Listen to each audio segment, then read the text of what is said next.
δυτικά οι γειτονιές κτίζαν με λάσπη τις ζωές. Ψυγείο πάγου συντηρεί τις αντοχές.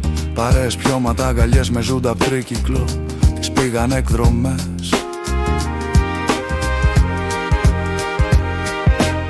Ψωμί και ζάχαρη χορτάσανε τα χρόνια. Αντένα τρώγανε και μίσκο μακαρόνια.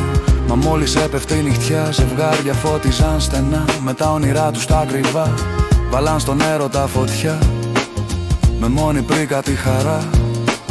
Ζωή που άνοιξε τις νιώτης στα φτερά. Για του 60 τη γενιά με κάτι αντίθασα παιδιά που είχανε μπέσα και καρδιά.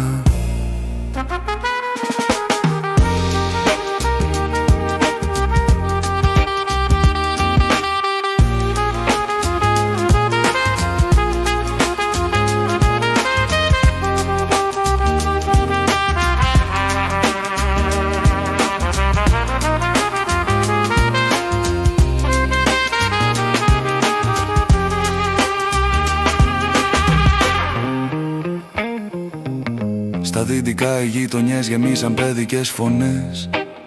Λένε πως είδαν αστροναύτες στο φεγγάρι. Μυρίζουν όνειρα οι αυλές, δυόσμο, ζουμπούλια και μουριές. Τις Κυριακές βόλτες για πάστα στο Χαϊδάρι. Ένα παιχνίδι γειτονιά, κρυφτό, ομάδες κλασικά. Μπερμούτ και πάρτι σχολικά. Χρώμα στο πέρασμα του χρόνου που μικά.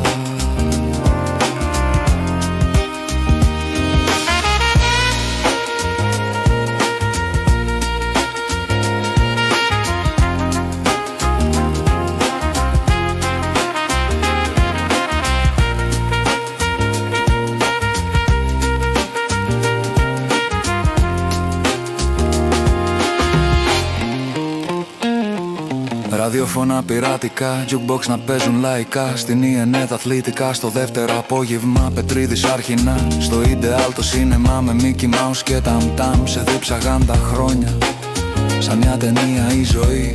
Σινέμασκο παραγωγή, με Χατζηδάκι μουσική να κράταγε αιώνια.